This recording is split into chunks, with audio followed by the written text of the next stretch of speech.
Hello, and welcome to Sobercast, where we provide AA speaker meetings and workshops in podcast format. We're an ad-free podcast, and if you enjoy listening, please help us be self-supporting by visiting Sobercast.com, look for the donate link, and drop $1 or $2 into our virtual basket. We hope you enjoy the podcast. Have a great day. This is a speaker meeting. Rebecca will speak for 10 minutes, and then we'll turn the meeting over to our main speaker, Patti, who will materialize here in a second. Go to town. Do I have to do anything with this? You got to either put it on or speak into it. Sorry. Stand up. And apparently you stand. Oh, that makes me feel much more comfortable. Hey, my name is Rebecca. I'm an alcoholic. And I'm super grateful to be here with you guys tonight. And, you know, every time I thought about coming here, I've never been to this meeting before. It's my first time here. And I thought about this for the last week, and every time it would pop into my head, I had this voice that popped up right after it, and it said, don't think about it. Because when I think about things, I just screw everything up. And my motto today that I didn't come up with, it was something that's been told to me over and over again, is just do the next right sober thing and show up. And so I'm here. My sobriety date is August 14th of 2013, and I have a sponsor. I have a home group. My home group is Park Street in Alameda. I've worked the steps once through. I've worked the traditions. I'm working the steps again. And because of those things, my life has changed, and I don't need to drink today. And what I can tell you about how it was is that, you know, I grew up in an alcoholic home, and I don't say that because I think it had anything to do with me being an alcoholic. What it did is it gave me an idea about alcoholism, and it gave me an idea that alcoholism was a choice, and it made me angry. And every time I saw my family members pick up that drink, it meant that they were choosing that over everything else they loved, and that was their choice. And so when I found myself in the same position, it wasn't even something I could swallow. It was something I couldn't believe that I would have rather been anything else other than an alcoholic. I remember being a kid and looking at myself in the mirror and being like, you will never do that. You will never be that crappy of a person. And then I started drinking, and I was having fun. And I started drinking probably around 14. And I've heard that people who are not alcoholic can't remember their first drink. And what I can tell you is that I don't just remember my first drink. I remember everything about it. I remember the way I felt. I remember what I was wearing. I remember who I was with. And I remember getting away with it. And I loved that feeling. And I heard it described as by someone else as like, I took that drink, and it was almost like it hit my stomach, and it was like, boom. And everything else disappeared, and I didn't care how crappy my family was or how crappy I felt in front of other people. It was just this feeling of freedom, and I could do anything. I ran with that, and I had a lot of fun. Like, honestly, like, drinking was fun. Through my teens, even in my early 20s, like, I had fun, and I just kept chasing that. And then I moved out of my parents' house and I went to college. And I didn't have that safety net anymore. And I didn't know how. I had been with the same people. I grew up in Alameda, and so it was small. And it was new people, and I didn't know how to interact with people. And I didn't know how to go to school. And I didn't know how to be on my own. And then I found the people who drank like me. And those are the people I wanted to hang out with. And I started having fun again. And I was like, we're just going to keep writing this. And I always had this idea that I'm going to figure it out tomorrow, right? Like, this is becoming a problem, and I knew I drank hard, but I'll figure it out when I'm a little bit older. And when I get the things that I'm working towards, then I won't need to drink so much. That's not how it turned out. And I started getting things that I had always wanted, and I kept drinking through them, and I was drinking harder. And I got a job and a career that I really loved. And my drinking continued to escalate. And I was in a relationship with a person I really cared about, and my drinking continued to escalate. And there was a certain point, probably like around my mid-20s, and I knew that my drinking was a problem, and this idea popped in my head, and I was just like, you just have to hide it. And so I did. That's what I did for over 5 years. Is I hid my drinking, and you wouldn't see me drinking in bars. You wouldn't see me drinking out with people. What I wanted to do was show up for a brief amount of time, go home, and drink on my roof. And what happened in those 5 years that I drank like that was I started losing things. And they say, and when I say they, I mean everyone in here and everyone I've met, is that, it's fun with problems, and then it's just problems. And so what I lost I lost my partner, I lost a lot of friends, I stole from my friends, they disappeared. I had a really close relationship with my sister, and she would call me every day, and she'd be like, do you think you can just not drink today? And I would tell her, maybe tomorrow. I lost my career, and I went out and set that on fire.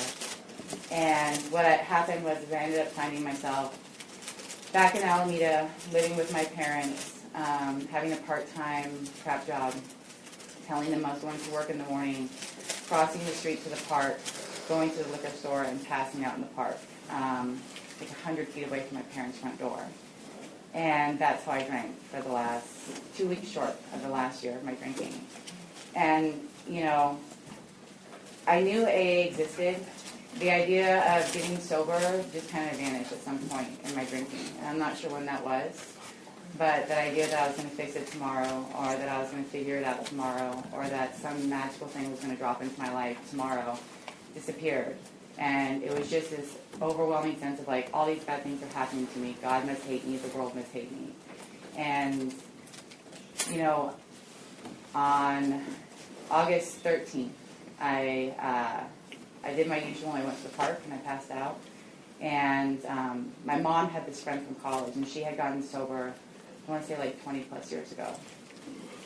She had reached out to me. She never talked about AA, but I knew that she was sober, and she irritated the hell out of me. And she was always posting all this Jesus stuff online, and it was gross.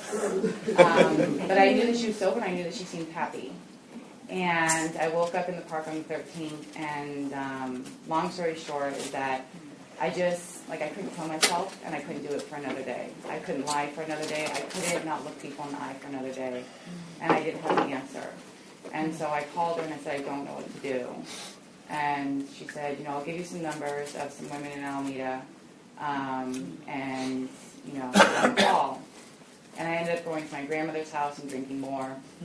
And I passed out and I woke up and I had my dad there and my grandmother there. And I thought that they were yelling at me, and they weren't yelling at me. They were just terrified. They were terrified of what I was doing to myself. And I just said, I'll go to an AA meeting. And so with that, they dropped me off at a men's meeting. And I remember walking in, and I don't remember much else about the meeting other than it was exactly what I thought it was going to be. And it was a bunch of old dudes who looked like veterans, and I couldn't relate to anyone in the room. No one kicked me out, though. No one in that room said, you need to leave. No one said, this is a men's meeting. I didn't even know what a men's meeting was at that time. I just thought all alcoholics were men. This guy who has since passed away walked up to me after the meeting, and he handed me a schedule. And he had circled the beginners meeting at Park Street. And he said, listen, don't take anyone's number here, and don't take a ride from me. So you might want to try going to this meeting, and they might be able to help you. And he said, don't drink between now and tomorrow. The meeting was the next day. And, when I struggle with the concept of a higher power, I can say that, this happened, and I don't know why this happened. And for the first time in over a decade, I just walked home, and I didn't drink that night. And I walked into my parents' house, and I didn't talk to anyone, and I just got in bed. And the next day I went to Park Street, and I went to the beginners meeting. And this woman sat down, she led the meeting, and she sat with me after the meeting, and she didn't ask me anything about myself. She just told me her story, and she told me how she drank, and she told me how she used, and she told me how she got sober, and she told me how she stayed sober. And for the first time in my life, that was a glimmer of hope. And it makes me super emotional because she's not sober today. But she passed that along to me. And she made me believe that it was possible just for a split second, that maybe things could get better. And so that's what I thought, is that things might get better, you know.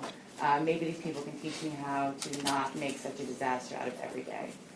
And what I've gotten from AA, and what I've gotten from the fellowship, and what I've gotten from everything, from the steps, and from finding a higher power that I can communicate with, is more than I had ever imagined.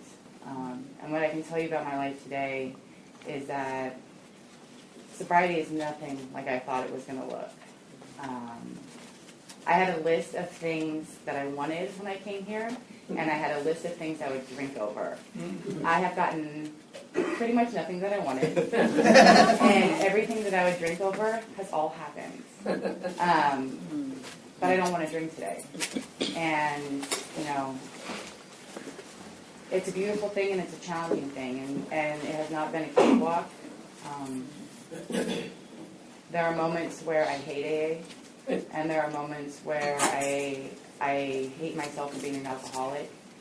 And then I do the hardest thing in the world, which is I pick up the phone and I reach out to another alcoholic. Sometimes I call my sponsor and she tells me to do that. You know, but I don't know. What I've gained from sobriety and working these steps, you couldn't pay me a dollar amount for.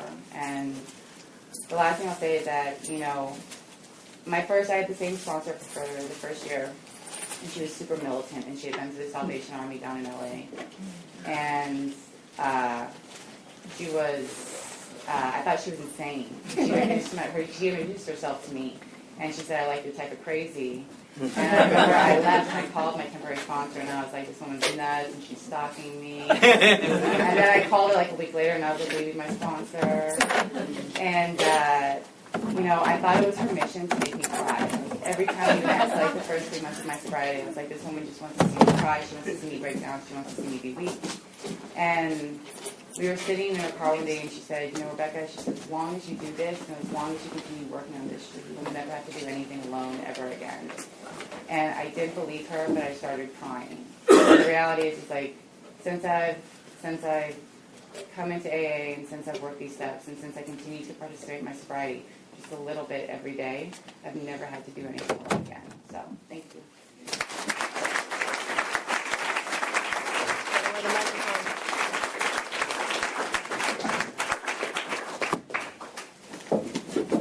All right, now I'm going to turn the meeting over to Miss Patti here. Okay. Can you hear me? Yep.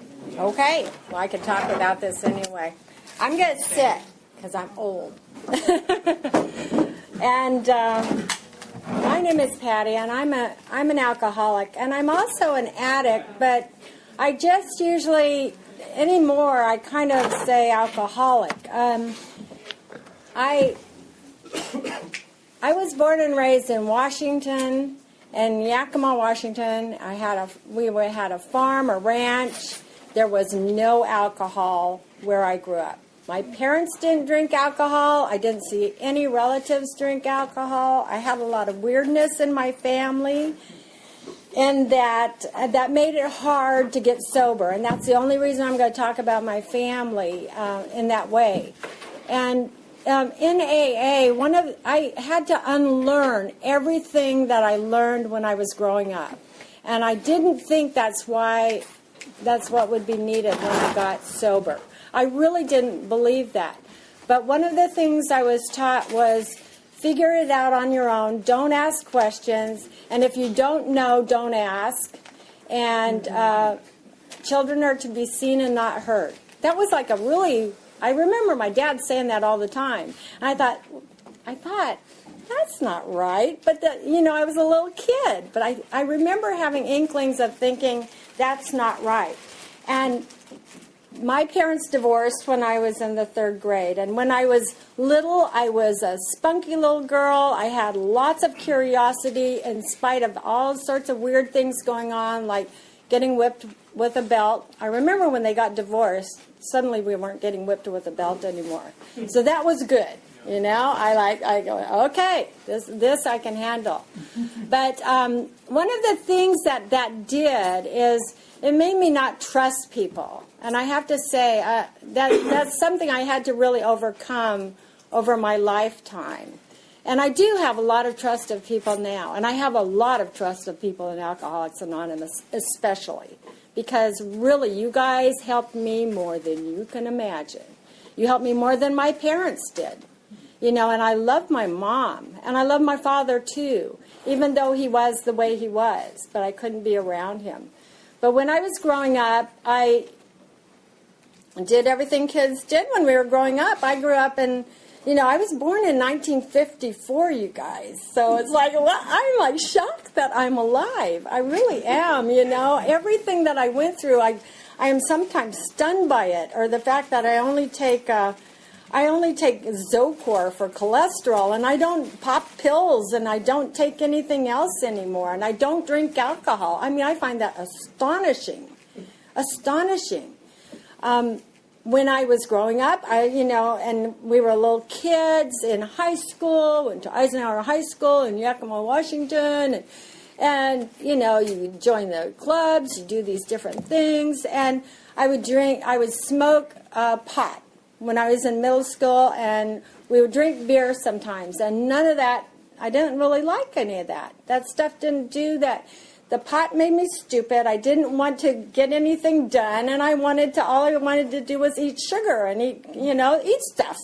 And I thought, well, that's not very cool. And for me, it just didn't work for me, until I discovered uppers. That's a whole nother ballgame, But at that, and I didn't like beer that much, but I would run around and I'd sneak out at night and do all these things and go motorcycle riding with my friends. And I mean, I just did not, following the rules was not my thing. I just did not want to do that. And so I would live this kind of double life where I was this really great little student, and then I was this like wild child out in my own time frame. And I could do that. And there was one of the things that was really sad about that is I didn't realize that you shouldn't have to live a double life. I didn't realize that. I thought, it didn't even occur to me that maybe that wasn't a good thing. I thought I was having a good time. And then I went to, in fact, at that time, Crosby, Stills, Nash & Young, when you're graduating high school and all that sort of stuff, I mean, I sang to my class. I remember at the class breakfast, we all had entertainment stuff, and I sang things like Needle and the Damage Done, because I didn't want my friends to, die, seriously. And that's the kind of thing I was doing, and we would, you planned a big event at the high school, for graduation. They have a swim party at the YMCA or something like that, and I'm the class treasurer, and I plan an entirely different party up in the mountains, and we're having a kegger and rock bands up there, and we have our own generators. I mean, that was the kind of person that I was. And so I was living in these two different worlds. I went to college, and I went to Washington State University, and I actually was interested in becoming a physician, which most people who were going to be physicians went to the University of Washington.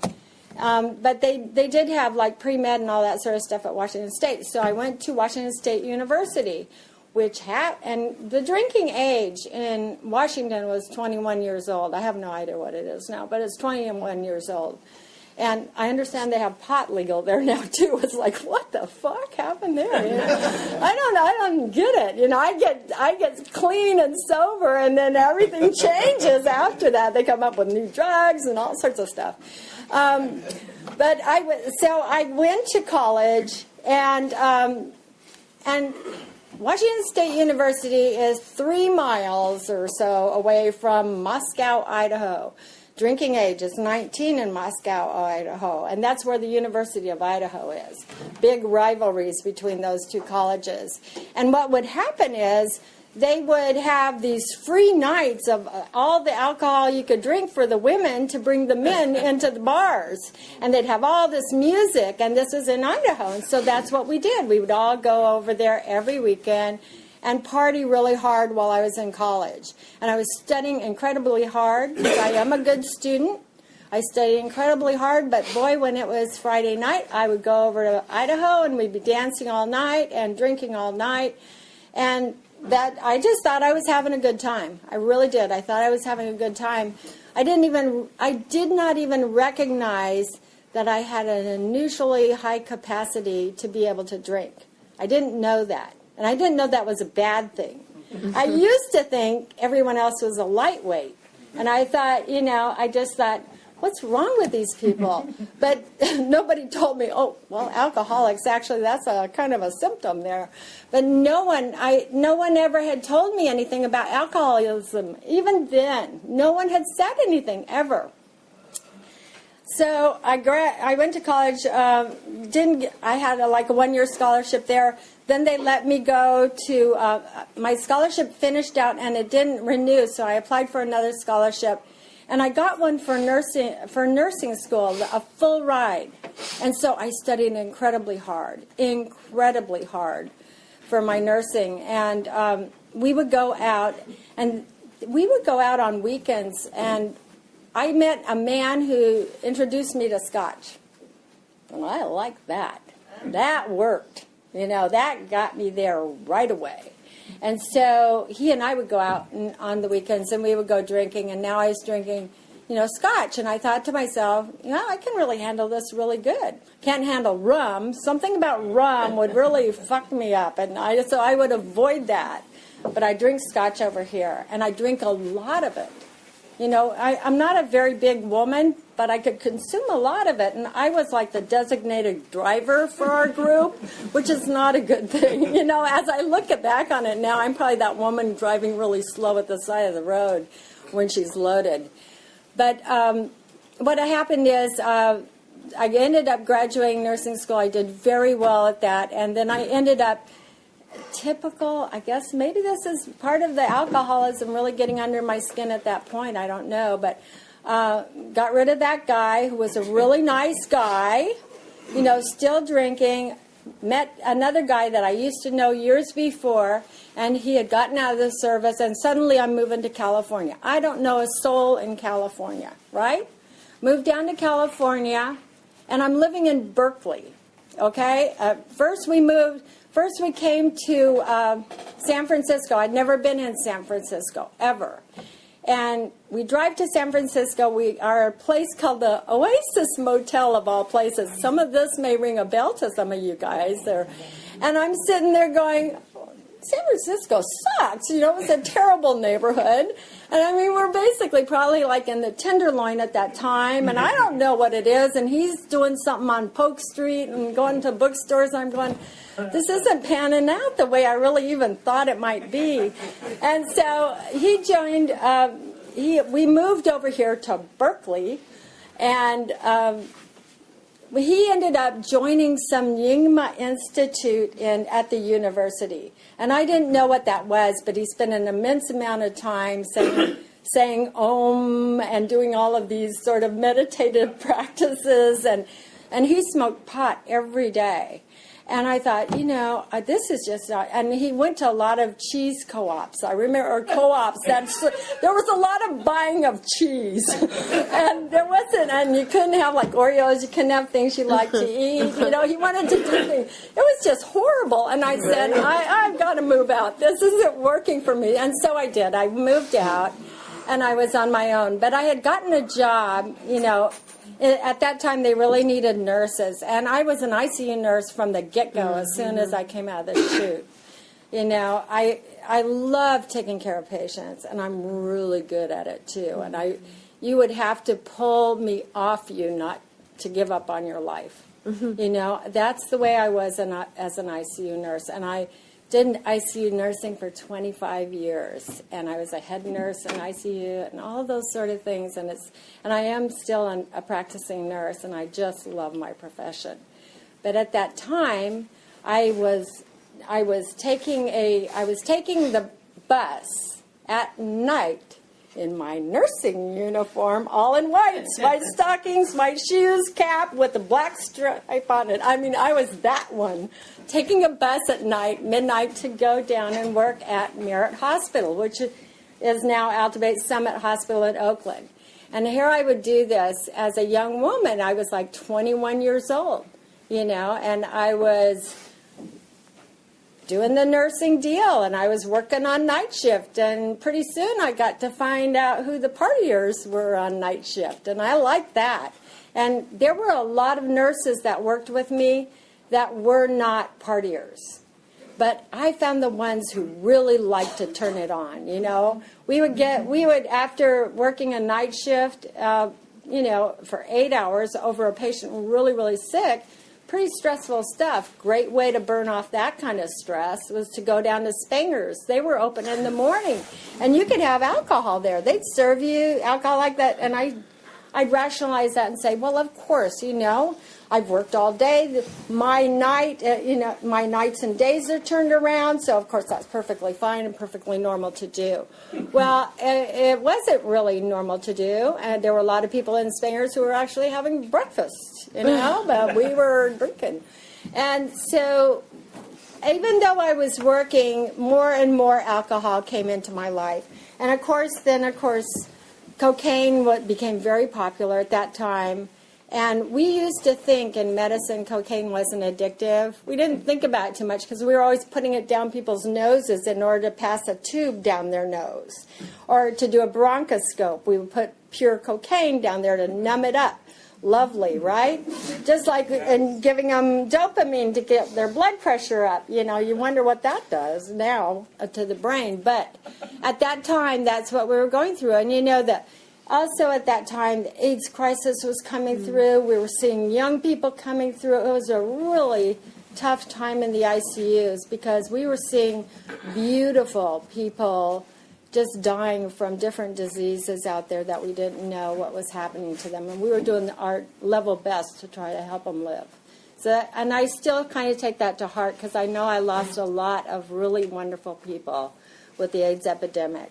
But I think, too, that also helped escalate a lot of stuff for me because I needed to find a way to comfort myself from all of that in the ICU setting. And alcohol worked. It really, really worked for me.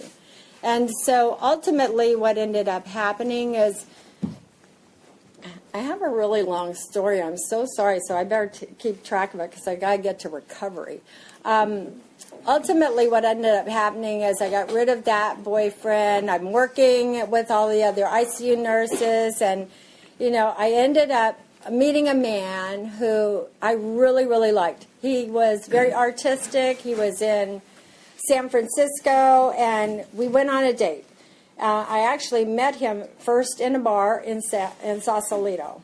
Perfect bars, right? Mm-hmm. So I met this man, and this was after I'd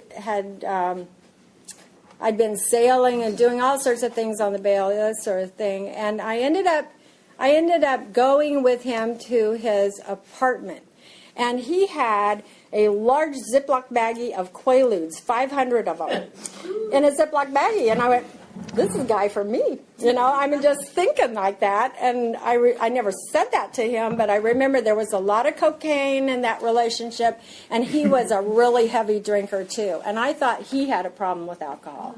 I really did. I ended up marrying that guy. That was my first husband. That's who I chose.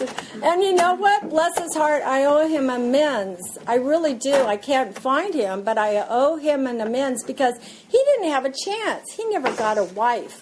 You know, he got a drinking partner and, you know, a partier, but he did not get a wife. And so that marriage only lasted about 2 years or so. And it was really tough because we could not keep enough scotch in the house, literally. And I was always looking at his part in that. But by the time, you know, by the time I broke up with him, it was within a year or so. I was at a friend's house, and he made a comment to me, I cannot stand to watch you like this, kill yourself like this. I never heard anybody talk to me like that. But I was sitting there drinking when he had walked in, and that's what he said to me. And that really struck me. I thought, are you kidding me? You think I'm killing myself? And then I had to kind of look at that and go, you know, this guy this guy, when he says something like that, that's a hard thing for him to say, period. And he really cared about me.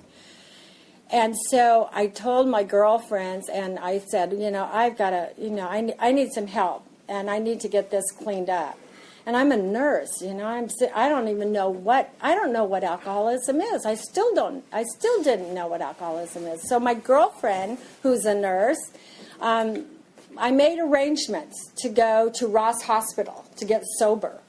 And Ross Hospital, I picked Ross Hospital because I like Crosby, Stills, Nash & Young. It was good enough for David Crosby. I figured, hell, I could go there, right? So I go off to Marin, and she drives me there. And they look through my suitcase, and I said, what are you looking for? And they said, well, we want to remove any mouthwash or nail polish. We don't want you to drink any of that. And I said, oh, my God, am I amongst a bunch of mouthwash drinking, nail polish drinking people? I mean, I had no concept of what that was.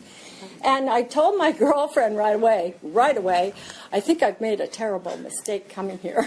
Which she said, no, I don't think you did. And she laughed. Best thing ever she did for me. And she is still a girlfriend of mine to this day. I love her dearly because, had she not done that and driven away, I don't know where I would be. Prior to that, I would be going and seeing psychologists and doing cocaine before I went in to see the psychologist and spending a lot of money on the psychologist, never once telling him I'm a drinker, never once telling him I use a lot of cocaine, right? I mean, that was a huge waste of time. I get more out of my AA meetings here than I do in any therapy on the planet I've ever received, period. I've really been able to find what I need in here. And so when I got sober, I was struck sober. And I didn't, after I went through that, I came back and they told me, I was baffled by where they were taking us during this while we were in Ross Hospital. They would put us in a white van and drive us over to a church. And no one told me.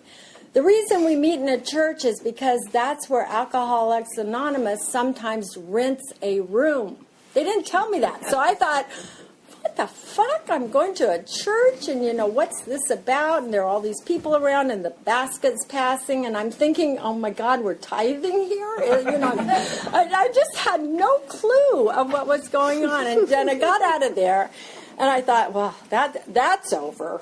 Right? Thought that's over.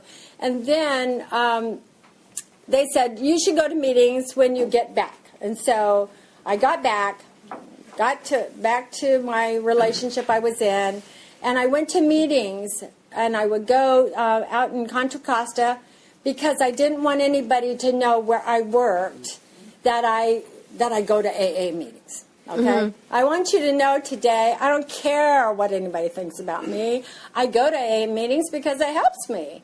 Why wouldn't I do that if it helps me, right? It's like a crazy thought.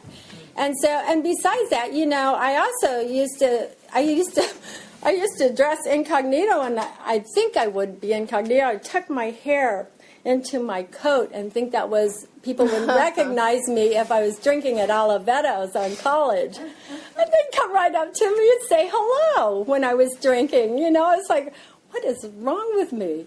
And so, nonetheless, I would, when I was it was very difficult getting sober at first for me because, again, asking for help was one of the biggest character defects that I had. And so what ended up happening is I didn't drink for 13 years. Didn't drink, didn't pick up alcohol for 13 years.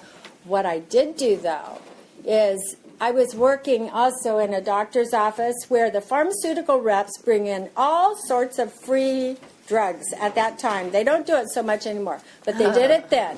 And they brought in Vicodin, and they brought in Narco, and they brought in Percocets, and they just give you tons of this, and Valium, and Xanax, and Ambien, and you name it.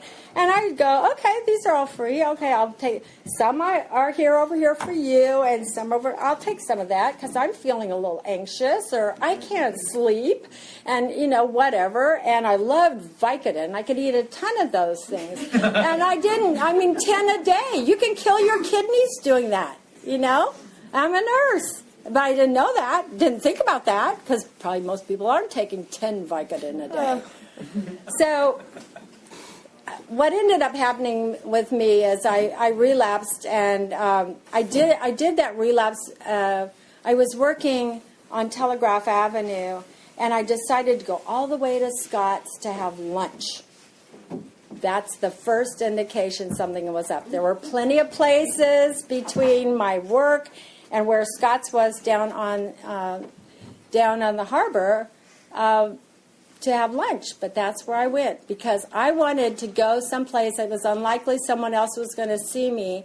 And I ordered Bushmills to be put in my coffee, an Irish coffee. Thought this couldn't be any harm, right?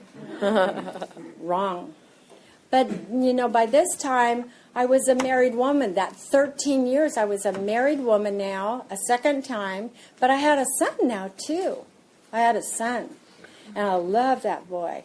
And I still love that boy. That kid is 27, and I love him. He's great.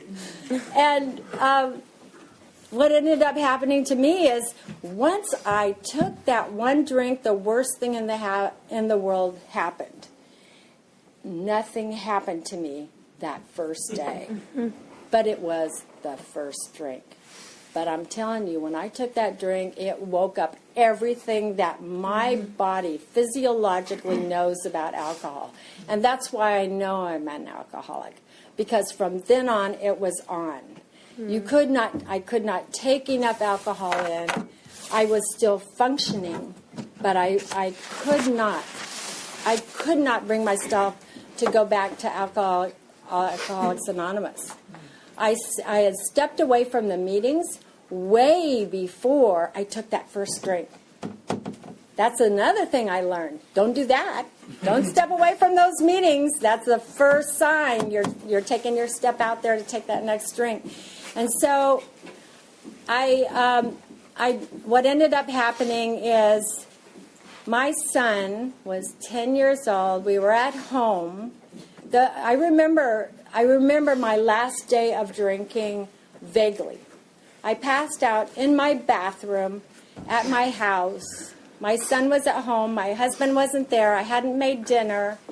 And I had been drinking alcohol and shooting Demerol, and a lot of Demerol, like 100 milligrams IV.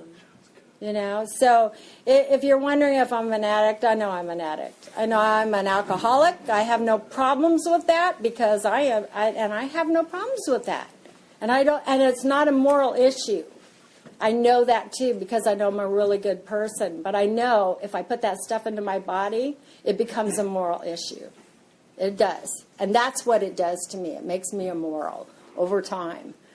And so what happened was my husband broke down the door. I was in my bathroom drinking and using drugs, and I don't even, I had never not made dinner for my son. Ever. Never. I was a really attentive mother. Despite all of this double life, Nancy nurse here, Demerol shooting, alcoholic, drinker over here. Same woman, same day. I mean, that's crazy. And my husband broke down the door, and all I remember is him shaking me and saying, "You didn't make dinner for Nathan." And my husband says really strange things when he's under stress. But you know what? That was the right thing for him to say because I had never not made dinner for Nathan. And I went, and I was so out of it, I remember nothing else of that day. But when I woke up the next morning, I had that white light experience that they talk about where I didn't know what was going to happen, but I knew I was going to be all right. It was a really weird thing because I should have been shaking and going through withdrawal. I should have been in that condition, and I wasn't. And my husband, I didn't know what was going to happen with that either. And and my husband said to me, "What are you going to tell our son?" And I just took a deep breath and I said, "I'm going to tell him the truth." And so I went into my son's room and I crawled into his little Ferrari bed thing that he had, and I'm laying there with him, and he said, "Mommy, what happened to you?" And I said, he said, "I thought you were going to die." The kid was 10 years old. I don't know that he saw any of that. I just know he knew there was something horribly, horribly wrong, and I was in trouble. And he said, "What happened?" And I said, I took drugs. I took drugs. And he said, "Were they street drugs?" You 10-year-old, and bless his little heart. And I said, "Well, no, but they weren't my drugs to take." And he said, "Why would you do that?" And I said, "Because I wanted to feel differently." And for the first time in my life, I heard myself say the truth. That is exactly why I took drugs. That is exactly why I drank alcohol. And thank God for Alcoholics Anonymous, because now my husband called up Ross Hospital to talk to Dr. I think it's Ostroff, to talk to him and say, "What should I do?" And he said, to his credit, "Take her to AA." Take her to AA, and I had stopped going to those meetings. So off he drives me to AA, takes me to a meeting out in Contra Costa, and he drops me off, and he drives away. There's a lot of people driving away in my story. And so he drives away, and he leaves me at that meeting, and for the first time, and I'd been to lots of meetings, for the first time I heard that preamble that we always read, which is, "Half measures avail us nothing." I finally heard that, and I thought, well, what did I do? That wasn't right. I read the big book once, That's what I thought. I thought you read it once and you're done, right? And then you sponsor yourself, right? I mean, that's what I was doing. And I was doing the first 3 steps and the last 3 steps, and I left out all those 6 middle steps, right? Not a good idea for recovery. And so now when I came in, now I got the gloves off. I decided, okay, I'm going to do totally the opposite of what my brain tells me to do. My brain is going to tell me, oh, you don't really have to do that, or, oh, you don't really have to go to that meeting, or you really don't have to do that service commitment, or you really don't have to answer that phone call of somebody who needs to talk to you. I didn't do any of that. I came right in, took the gloves off, and went to meetings really regularly. I went to meetings in Oakland. I went to meetings in Contra Costa, in Alameda. Anywhere I was, I went to meetings. And I got a sponsor. I remember I was shocked that I was asking her to be a sponsor, and she said yes. And I was mortified.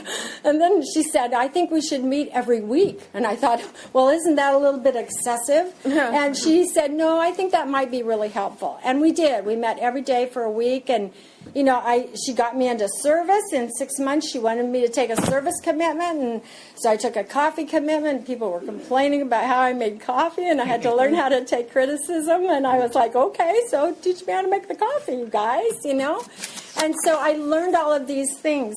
And then I just want to tell you guys, I've been sober now squeaky clean and sober for 16 years.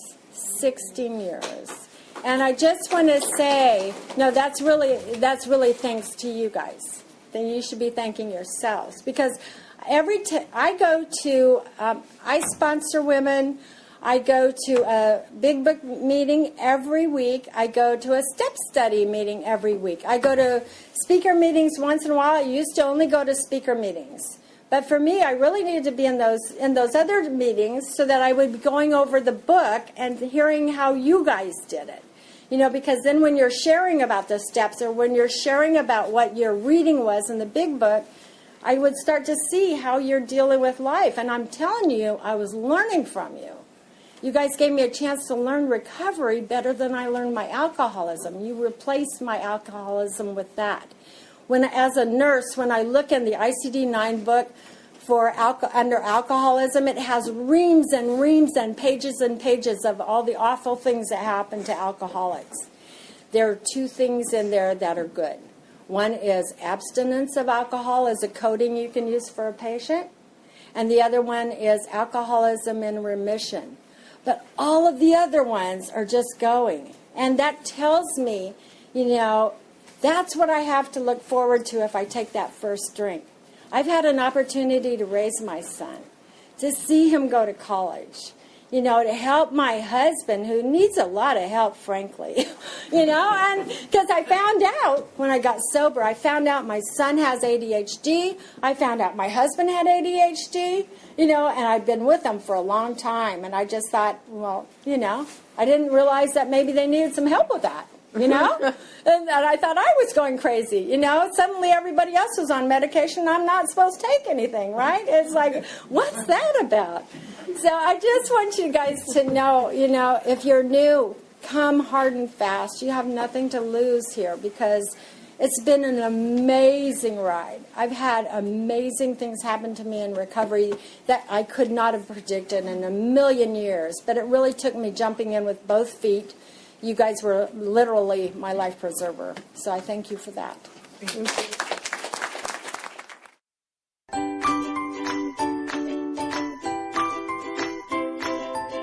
Thanks for listening. I hope you enjoyed the podcast. Sobercast is ad-free, and we'd like your help in order to keep it that way. So if you'd like to help us be self-supporting by pledging $1 or $2 a month, visit Sobercast.com and look for the donate links. Thank you very much.